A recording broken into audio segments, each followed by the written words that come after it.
रायजो राजाफोरनि खुगानिफ्राय जोंनि खोनाफा माफा खोनानो मोननाय मथे खाम्फा बरगयारिनि एगेन्स्टआव डक्टर बेरलाव कुमार काजीखौ दैथायहरगासिनो। खोनासंगोन ना 17 बोसोरनि खामानि मावबोनाय आखा फाखाखौ नागारगोन ना गोरों मानसिखौ नागारगोन? थांगासिनो दं।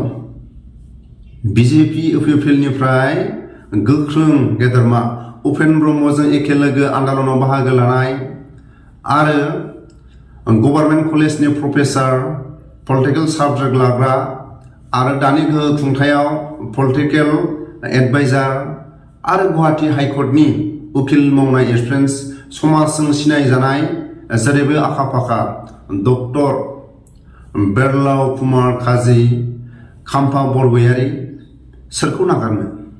17 बोसोर खामानि मावबोनाय एक्सपिरियेन्स गभर्नमेन्टजों थानानै खामानि मावबोनाय आखा फाखाखौ नागारगोन ना गोख्रों समाजजों सिनायजानाय उपेन ब्रह्मनि समाव बाहागो लाबोनाय आन्दालनाव आरो लोगोसे गुवाहाटी हाइकर्टनि मावबोनाय एक्सपिरियेन्स आरो दानि गोहो खुंथायाव पलिटिकेल एडभाइजार आरो गभर्नमेन्ट कलेजनि प्रफेसार मावबोनाय एक्सपिरियेन्स जेरैबो सिनायजानाय सासे गोरों मानसिखौ नागारगोन ना 17 बोसोरनि खामानि मावनाय सासे गेदेरमाखौ नागारगोन?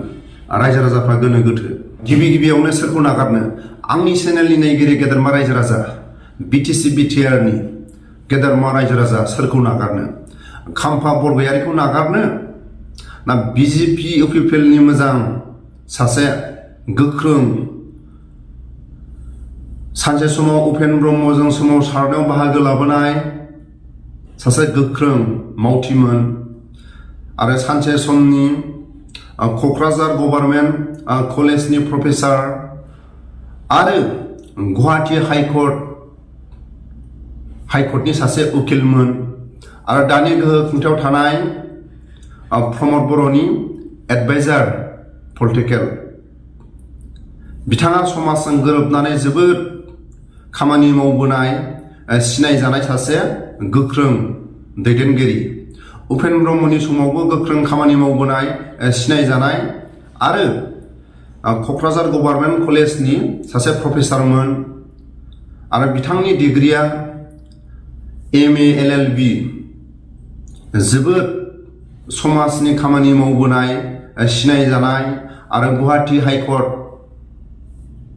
हाइकर्टनि सासे उकिलमोन। जोबोद बिथाङा जेरैबो आखा फाखा। दिनैनि समाव गेदेरमा रायजो राजा समाजनि गेजेराव गोरों मानसिखौ नागिरो। दा दिनैनि समाव खाम्फा बरगयारिनि खामानि मावबोनाय 17 बोसोर गुबुन गुबुन जनजातिफोरजों आरो 17 बोसोर BPF पार्टियाव थानानै खामानि मावबोनाय एक्सपिरियेन्स दं। गभर्नमेन्टजों थानानै खामानिखौ बोरै मावनांगौ बिनि एक्सपिरियेन्स दं। बिलटिनि समाव बर' रायजो राजाफोरजों समाजजों थानानै खामानि मावबोनाय एक्सपिरियेन्स दं। दा सोरखौ नागारगोन? जोंनि खोनानो मोननाय रायजो राजाफोरनि खुगाजों खोनानो मोननाय मथे बिजेपि इउपिपिएलनि सेलेक्सन बायदि क'क्राझार गभर्नमेन्ट कलेजनि सानसे समाव प्रफेसारबो मावबोदोंमोन आरो गुवाहाटी हाइकर्टनि उकिलबो मावबोदोंमोन आरो दानि गोहो खुंथायाव थानाय प्रमद बर'नि पलिटिकेल एडभाइजार आरो उपेन ब्रह्मनि समावबो गोख्रों आबसुनि खामानि मावबोनाय समाजनि गेजेराव सिनायजानाय सासे गेदेरमा। दा सोरखौ नागारगोन? जोंनि बर' समाजनि गेजेराव सोरखौ नागारगोन? क'क्राझार समस्थिनि बिटिसि बिटिआरनि रायजो राजाफ्रा 17 बोसोरनि खामानि मावबोनाय एक्सपिरियेन्सखौ नागारगोन ना उपेन ब्रह्मनि समाव गोख्रों खामानि मावबोनाय आबसुनि आरो क'क्राझार कलेजनि सासे प्रफेसार आरो लोगोसे गुवाहाटी हाइकर्टनि उकिल मावबोनाय आरो दानि गोहो खुंथायाव प्रमद बर'नि एडभाइजार पलिटिकेल एडभाइजार अब्ला जेरैबो आखा फाखा समाजनि गेजेराव मोजां खामानि मावबोनाय मोजां समाजजों गोरोबनानै सिनायथि मोनबोनाय सासे गेदेरमा दैदेनगिरि आरो खाम्फा बरगयारियाबो जोबोद समाजनि गेजेराव 17 बोसोर गभर्नमेन्टजों थानानै खामानि मावबोनाय एक्सपिरियेन्स दं।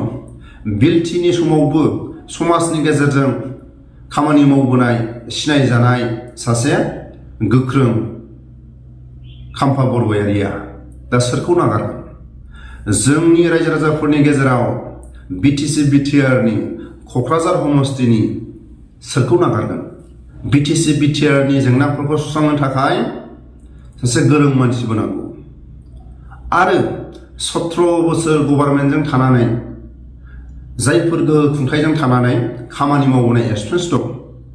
दा माखासे थाबोनाय एक्सपिरियेन्सखौ नागारगोन ना माखासे आयेननि थख' मोनफ्रोमबो आयेनखौ दफाफोरखौ मोनथिनाय सासे गोरों मानसिखौ दैथायहरगोन आरो गभर्नमेन्ट कलेजनि पलिटिकेल साबजेक्ट लानाय सासे गोरों मानसिखौ दैथायहरगोन ना दानि गोहो खुंथायाव थानानै प्रमद बर'नि एडभाइजार पलिटिकेल एडभाइजार जेरैबो आखा फाखा उपेन्द्र ब्रह्मनि समावबो खामानि मावबोनाय आखा फाखा जोबोद बिथाङा जेरैबो खामानि मावबोनाय आरो बिथांनि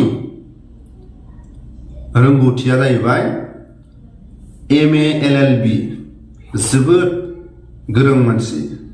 दा बेबायदि सासे गोरों मानसिखौ बर' समाजनि गेजेराव दैथायहरगोन ना नागारगोन ना 17 बोसोरनि खामानि मावबोनायखौ दैथायहरगोन?